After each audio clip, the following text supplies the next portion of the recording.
んよこんな言葉を知ってるかさらに向こうへ連れて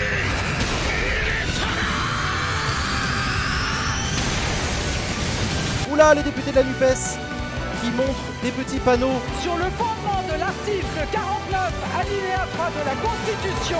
J'ai le plaisir de vous annoncer que nous sommes le plus gros stream du monde en audience. La majorité requise n'étant pas atteinte, la motion de censure n'est pas adoptée. J'aurais pas pu faire comme tant avant moi, mettre la poussière sous le tapis. Oui. Ça va, vous? Ça vous plaît, l'Assemblée nationale?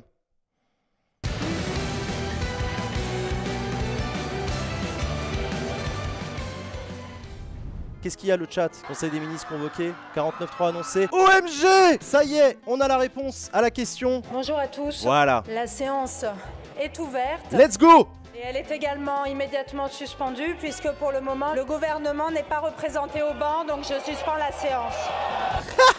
Suspension de séance, bam! Voilà, c'est la fin de ce stream, hein. Merci de l'avoir suivi, c'était vachement bien, c'est la fin de la séance, ciao, bye.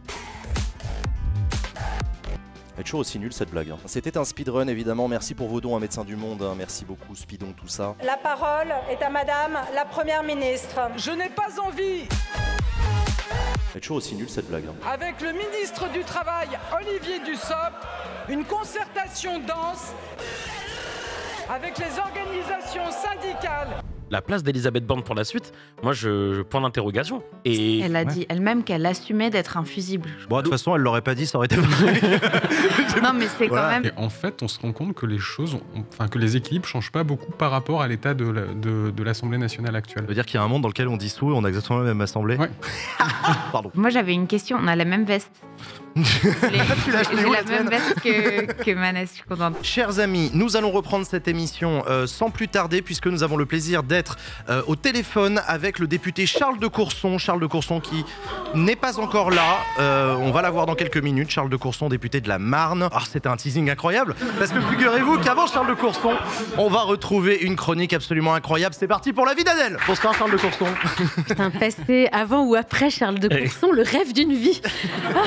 De quoi tu veux nous parler ce soir? De ce qui s'est passé hier, le nouveau livre de Ségolène Royal. waouh. Alors aujourd'hui, elle n'a plus aucun mandat et elle a le seum. Qu'est-ce qu'on fait quand on a le seum et qu'on veut faire parler de soi? Eh ben on publie un livre, parce que Marlène Schiappa nous le prouve tous les 2 mois.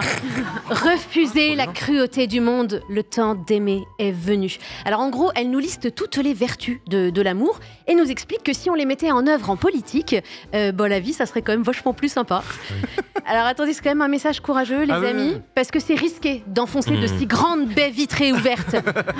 J'ai mis plus de temps à trouver le livre qu'à le lire. Chers amis, je suis au regret de vous annoncer qu'on va pas pouvoir avoir Charles de Courson. On devait l'avoir au téléphone, mais c'est même pas une blague, il a une connexion trop pourrie. J'ai vraiment hâte de voir la suite de tout ça. Je sais pas, ça m'a donné envie de continuer à regarder les commissions au Sénat, peut-être même regarder des commissions au gouvernement, peut-être même streamer mes visionnages et les commenter en direct. Pourquoi pas créer une émission on parlerait de politique avec des gens, des invités, ce genre de choses. J'ai peur qu'on me vole un peu l'idée, tout ça. Mais bon, ça marchera jamais.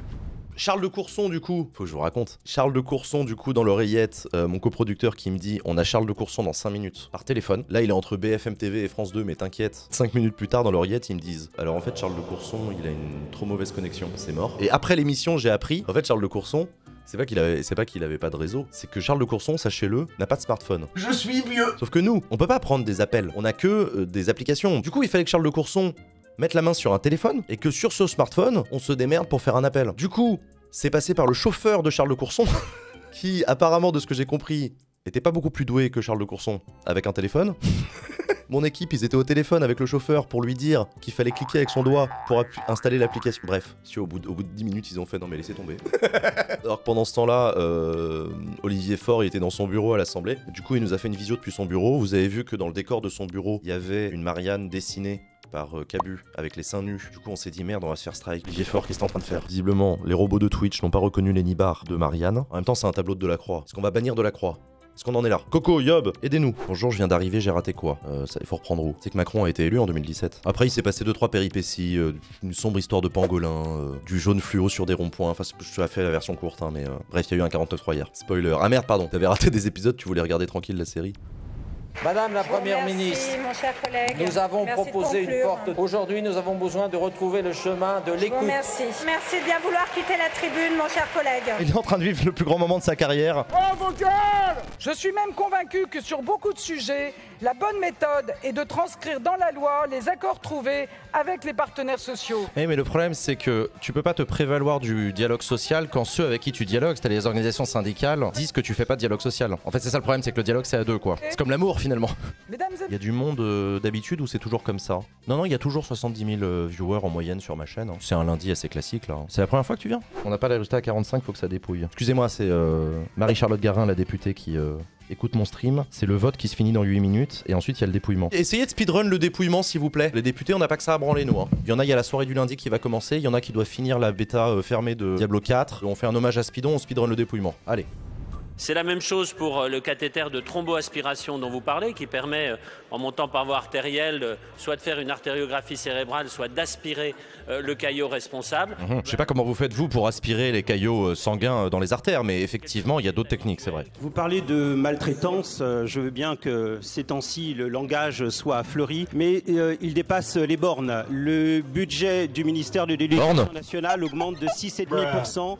Plus 3,6 milliards d'euros. En vrai, la rhétorique, c'est pas un moyen d'empêcher un vrai débat démocratique. Ah bon? Oula, comment tu t'en prends à Socrate, toi? C'est platonique avec Socrate. Coev, le meilleur. Socrate est mort? Vous savez de quoi était accusé Socrate dans l'acte d'accusation de son procès? On l'accusait de pervertir la jeunesse. Socrate, c'est un peu l'ancêtre des jeux vidéo finalement. Le tribunal l'a reconnu coupable, l'accusation a réclamé la peine de mort. Le tribunal a demandé à Socrate que proposez-vous comme peine alternative à la peine de mort. Socrate a répondu, vu que je suis un bienfaiteur pour l'humanité, je vous propose de me payer une pension et de me nourrir jusqu'à la fin de mes jours. Le tribunal il a dit, ah très drôle, peine de mort. Socrate était contre la rhétorique si ma mémoire est bonne. Alors il était contre le sophisme, mais il était lui-même précepteur, hein. Sauf qu'il le faisait gratuitement. Alors c'est vrai que lui était plus éducation populaire, hein. C'était un peu un streamer le mec. Mais c'est vrai que Socrate, on lui reprochait aussi des amitiés avec les antidémocraties. Il avait, disons, une position ironique sur la démocratie. Je suis sûr qu'il énervait le chat lui aussi, quand il faisait de l'ironie. Voilà. Donc maintenant que je me suis autorisé des parallèles entre moi et Socrate... Putain, le boulard! Ça y est, le mec il fait top à un monde sur un stream. Le lendemain, il se compare à Socrate. Quel connard! Donc, le président de la République a décidé de prendre la parole et de s'exprimer aujourd'hui, en direct sur la chaîne Twitch de Jean Massier. Et comme je pense que c'est important, j'ai cédé les droits de diffusion aux chaînes de télévision qui me l'ont demandé pour une large information du public.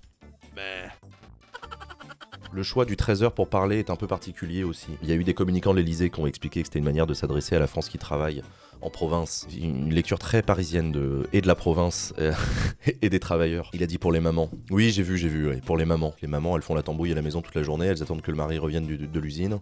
C'est vraiment les gars. La ménagère, elle veut le progrès, mais elle veut pas la pagaille.